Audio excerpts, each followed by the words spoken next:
Every club. Every day. The Global Sports Podcast Network. Welcome back, everybody, to the Daily Fulham podcast, brought to you by the Global Sports Podcast Network, the only place to bring you daily content on every Premier League side, as well as women's football. My name is Gavin Ruffle, and I wish you all a happy Monday, and that's exactly what it is for you Fulham fans, after another win, their third on the spin.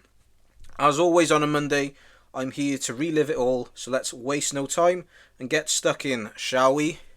And coming into this game, you would have expected Marco Silva to ring the changes after that successful outing in the FA Cup, and ring the changes is exactly what he did. He reverted back to his regular Premier League side, and that was the side that came away from St James's Park with all 3 points, so 10 changes from the FA Cup win against Wigan. Forest, less of a recovery for them as they played in midweek, going all the way to penalties at Exeter, and they reverted back to their side that was also successful in the last league outing as they put 7 past Brighton.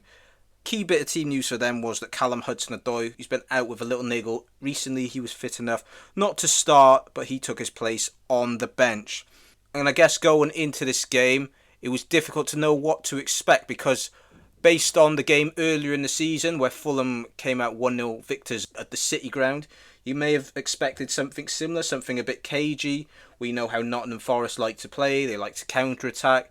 They're very good at scoring the first goal, and that suits them, brings out the opposition, encourages them to attack. They have the pace and ability in their team to hurt the opposition when that is the case. I was expecting something a little bit similar, not quite the same. I thought it would be a bit more open than the game earlier on in the season, but until the game plays out, you're never really quite sure, are you?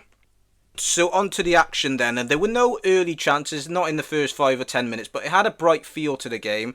Both sides were knocking it about quite nicely, and there was space for some of the attackers on the pitch, so already it looked a more lively game than the one earlier in the season. And the problem Fulham have had in their home games recently is they've often started them pretty slow.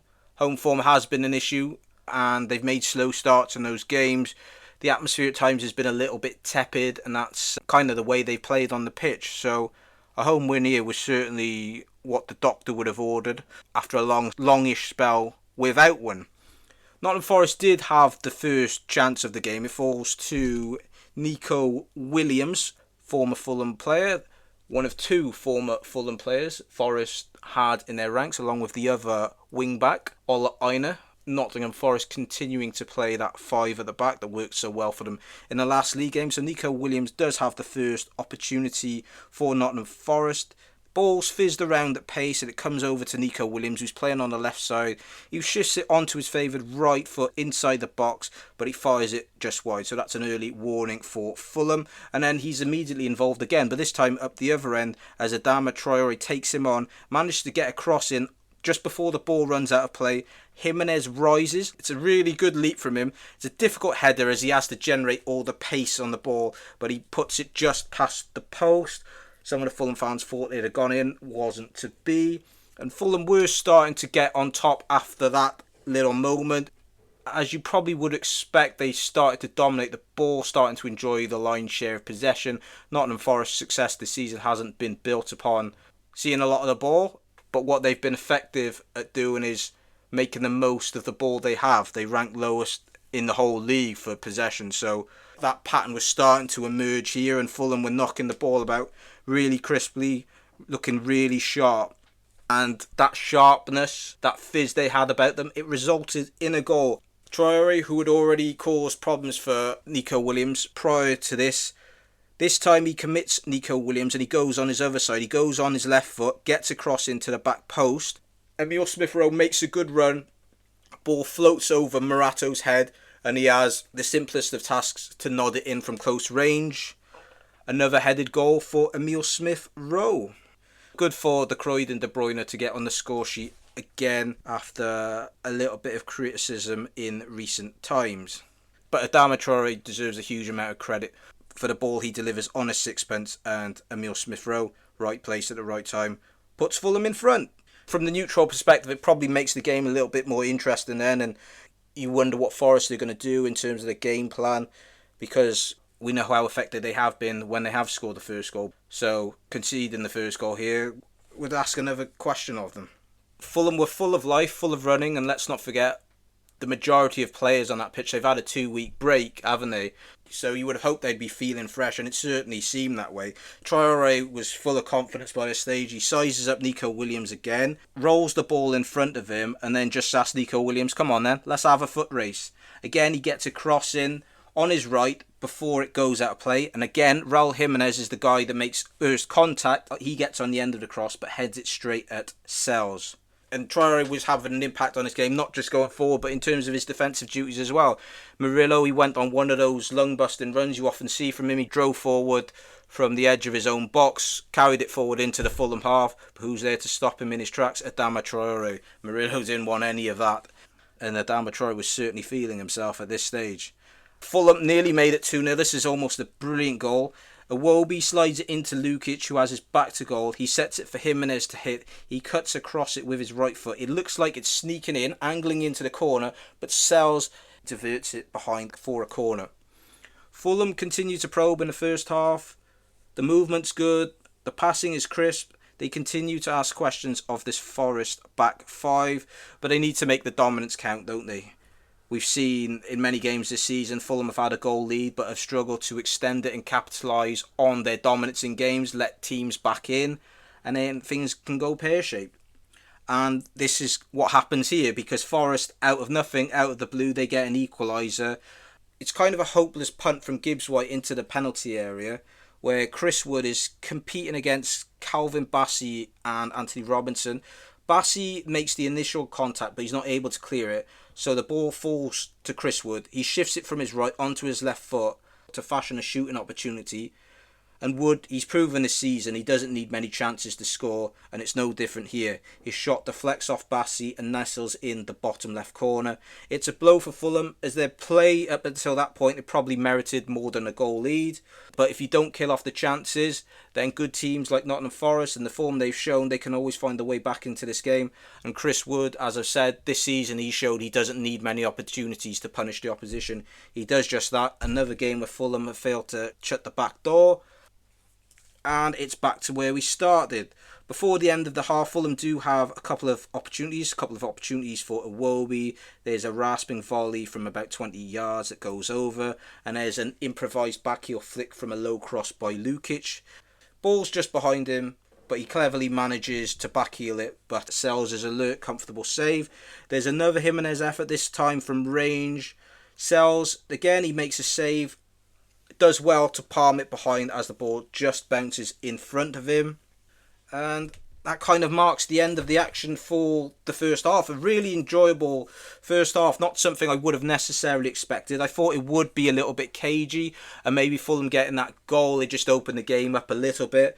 But from the first goal, Fulham continued to play, continued to ask Nottingham Forest questions, and it was just a shame they couldn't convert that dominance into more goals. On another day, they could have had 3 or 4 goals in that half, but it wasn't to be. And at half-time, going into the dressing room at 1-1, you just got to keep your head up and take confidence from the performance, from that display, not feel sorry for yourselves, and just try and carry it on into the second half. Nuno, on the other hand, he would have been delighted to get level at the break, but at the same time, I don't think he could have been too happy with the pattern of the game, the balance of play, the way it was going.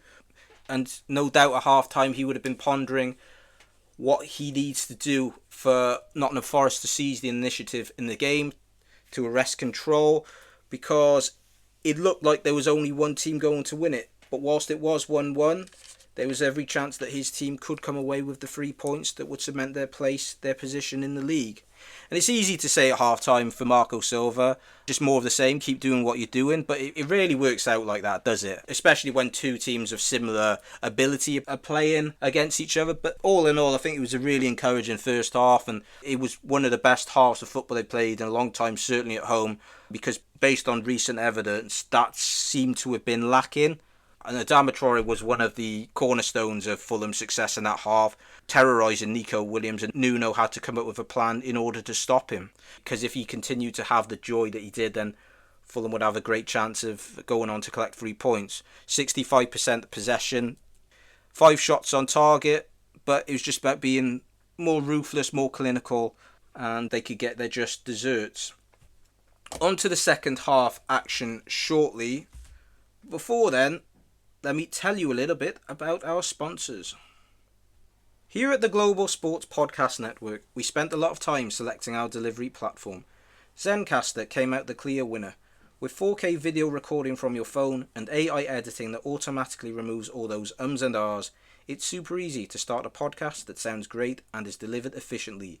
If you're ready to tell your story, check out the link in the show description to learn more about Zencastr. No changes for either side, no changes from either manager at half time, and the second half started in a similar fashion to the first half, where Fulham was seeing more of the ball. Nottingham Forest were kind of feeding on scraps. But after the first 5 or so minutes, they did start to come into the game a bit more. I predicted 1-1 before the start, but the way the game was panning out, it definitely felt like there was at least another goal in this game. There was another chance for Adama Traore. It's a cross from the left from Alex Iwobi that isn't cleared. Adama attempts a low-driven shot into the bottom corner, but it's deflected behind for a corner. Soon after that, there's a chance for Sasa Lukic. Iwobi sizes up Aina on the left, does a couple of step-overs, shifts it to Sasa Lukic, and he sells a Forest defender for a dummy. He pulls it onto his left foot, and Sells has to make another smart save low down. And from the resulting corner, Fulham get their goal. They go 2-1 in front. It's a Lukic delivery. Jimenez makes a run to the near post. He flicks it on into the path of Calvin Bassey, who's slightly leaning back, but he guides a header beyond Sells, who can do nothing this time, and Fulham's lead is restored. From the Nottingham Forest perspective, you can maybe point fingers at Olaina. There's a lack of a jump there, but give credit to Calvin Bassey. It's a clever little header because he is slightly off balance. Just guides it back to where it came from, and Fulham, their lead is restored. Their deserved lead is restored. And after that, they kept the pressure on. They kept trying to find that decisive third goal. Forest, at this point, they needed to make changes, and that's what Nuno did. Hudson-Odoi comes off the bench, first appearance in a little while. There's a change of system as well. They go to a back four. As soon as Hudson-Odoi comes on, there is a bit more urgency from Forest. Fulham make changes of their own. They inform Rodrigo Muniz, 3 goals in his last 2 games. He comes on for Raul Jimenez. Nottingham Forest's big moment in the second half, big moment for Hudson-Odoi comes. He receives the ball from Ola Aina. He's on the left side. He tries to curl it on his right foot into the bottom corner. Doesn't quite manage to do it and hits a shot straight at Leno, which he's gleeful to collect. There's 10-15 minutes left in the game, and there would have no doubt been some nerves, given Fulham's lack of wins at home and the fact that they've been in this position several occasions this season and haven't quite managed to see out the game. Some more subs: Emil Smith-Rowe and Lukic off, Reed and Pereira on. Again, just like Jimenez, Emil Smith-Rowe and Lukic could be really proud of their afternoon's work. They gave a lot to Fulham's performance. Before the end of the game, there's another chance for Adama Traore. Pereira, just coming on as sub, he's involved straight away. Plays it out wide to Anthony Robinson. He stands a cross up. It comes off Milenkovic, not able to clear it. Can only guide it straight into the path of Adama Traore, who volleys it, but doesn't quite make clean enough contact. And the busy Sells makes another save. Some final changes for Fulham. Noteworthy ones as well, because Ryan Sessegnon comes on, but Willian comes on as well as he makes another debut for Fulham. Iwobi and Adama Traore come off to standing ovations. Some more chances for Fulham to kill the game off. Long ball from Leno goes over Muniz's head. Pereira is able to control and drives forward. He pulls it back for Willian, and Willian's first touch is to backheel it straight in the path of Rodrigo Muniz, who strikes powerfully, but Sell saves again. Rebound comes out to Harrison Reed. Sell saves again. 5 minutes added on, and it's all about staying switched on, keeping the ball, game management, and you'll get your 3 points that you deserve. On the flip side, for Forest, have they got one big chance to create to get the equaliser, which would be a big point for them and a body blow for Fulham? Well, the answer is no.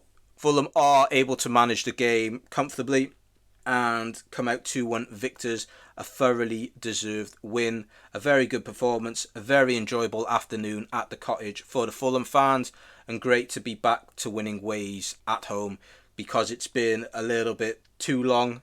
There's been some games in there where they haven't given their best, where they've been a bit lacklustre. Some of the players certainly benefited from that little rest. They looked revitalised, and Nottingham Forest can be thankful that it was only 2-1 because Fulham were completely dominant. Deserved 3 points. Onwards and upwards now. Some final thoughts and reflections to come, but first I do have some news, some exciting news. That news is that we have brand new partners here at GSPN, so let's hear about them. Your body is unique, and Global Sports Podcast Network has partnered with Bionique, the world's most personalised supplements. Bionique provide 100% tailor-made supplements, designed to deliver precisely what your body needs at exactly the right levels to optimise your health. No guessing. So click the link in the show notes. Use the code GSPN2025 for 40% off your first month's subscription. Bionique. Don't settle for off-the-shelf solutions made for just anybody. Get what's right for you right now. Well, that win is Fulham's third on the bounce in all competitions. They're certainly having a more successful, more fruitful February than the month of January, which was a little bit indifferent. I know after the Manchester United game, there was a bit of negativity. It seemed that it was all doom and gloom, but as is the nature of football, as is the nature of sport, things can change very quickly. And now there's a lot of positivity in the camp and excitement in what the rest of the season can bring. Also, there was a tinge of disappointment given what had happened in the transfer window, the lack of activity. Fulham weren't alone in that respect. Most of the sides were very quiet in the business they did. We did see a little bit of action for Willian. I was a little bit surprised he came on, to be honest, because I know Marco Silva has spoken about his fitness, maybe not quite being where he wants it to be at this stage, and he'll probably have to work a bit harder in that department if he's certainly to earn a start in the side. But the couple of minutes off the bench, his little cameo showcased that he hasn't lost any of his skill and his ability. Maybe he's lost some of his legs. I guess we'll find out when he does make a start. But his first moment in the game was almost to backheel it into the path of Muniz for a Fulham third goal. So that was a positive that Willian came off the bench making his second debut. There's no doubt he will play a big role going forward.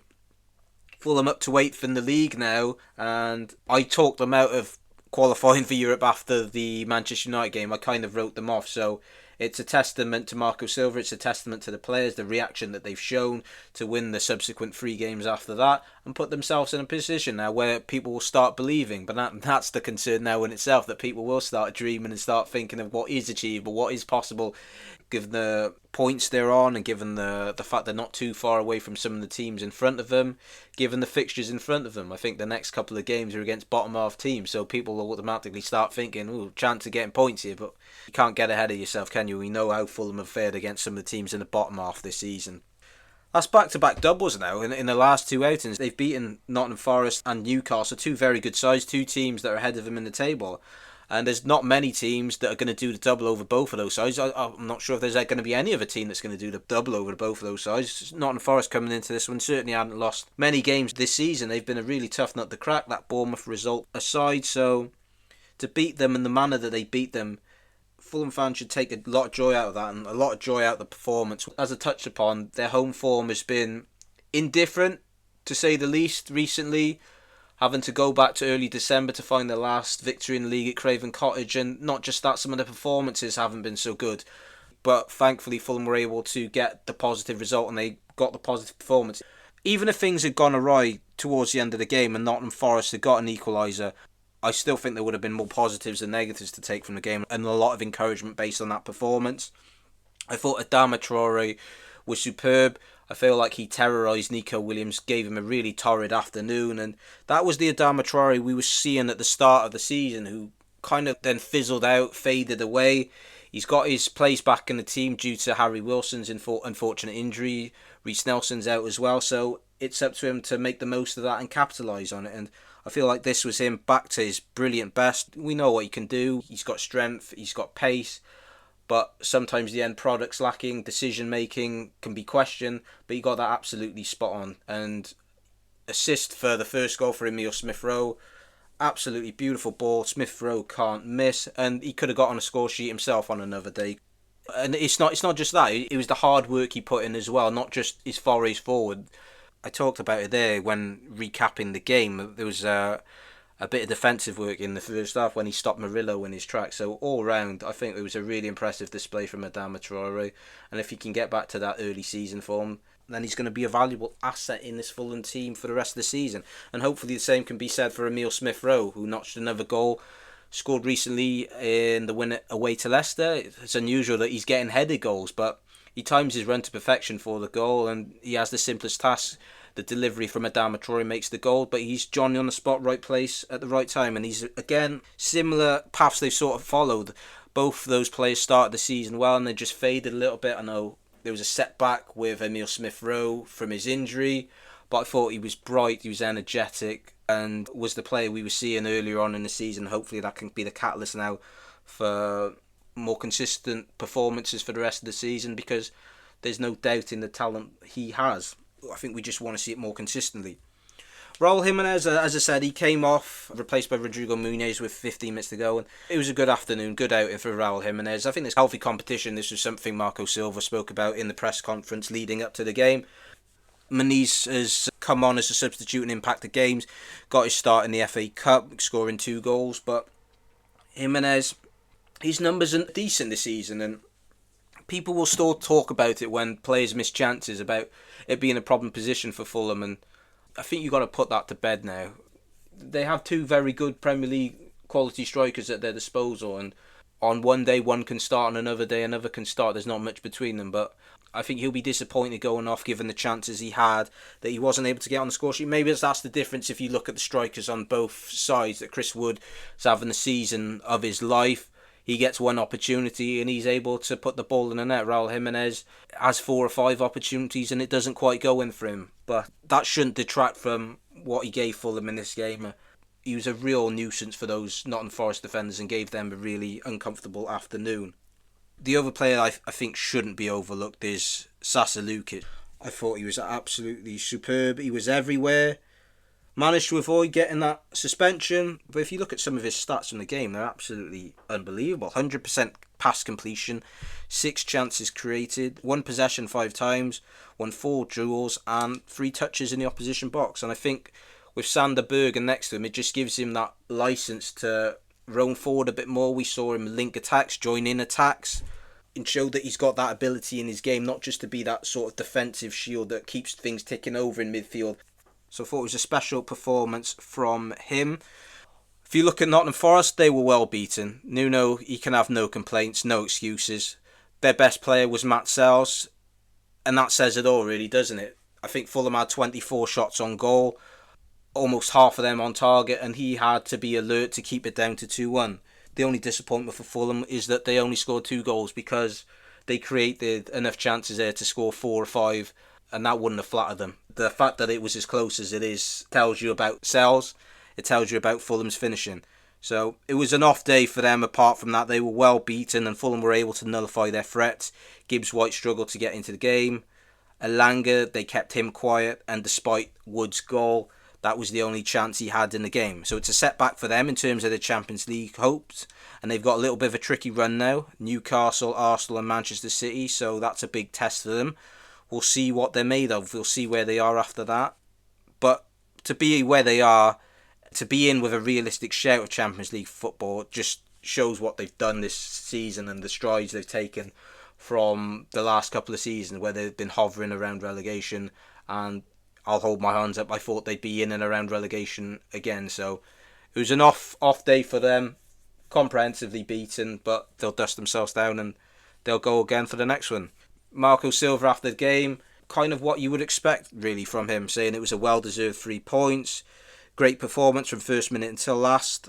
I was happy with how they managed the ball, the way they were really well prepared after losing the ball. He said they should have scored more goals from the chances they created, but thankfully this is not a Marco Silva post-match press conference. It's not a Marco Silva post-match interview where he's saying we should have got more, we deserved more. He's only saying that based on the number of goals they should have scored, not the points. It was a well-deserved 3 points for Fulham. Emile Smith-Rowe, he echoed the sentiments of his manager, said that he probably hasn't been as consistent as he would have liked in his performances, but he's working hard to get back up to top form. Attention for Fulham now turns to Crystal Palace, another London derby. A chance for another double after they won the game earlier on in the season at Selhurst Park by 2-0. So to surmise, a very good afternoon, very good weekend for Fulham. Up to 8th now, and they're suddenly looking up rather than over their shoulder. They're looking secure in that top half, and who knows what the rest of the season holds. Not just in the league, they're going well in the cup, of course, as well. So there's a lot to look forward to. Crystal Palace is the next game, and the build-up will soon start for that. So look out for that on the Daily Fulham podcast. But for now, that's all. We'll see you next time. Every club, every day. The Global Sports Podcast Network.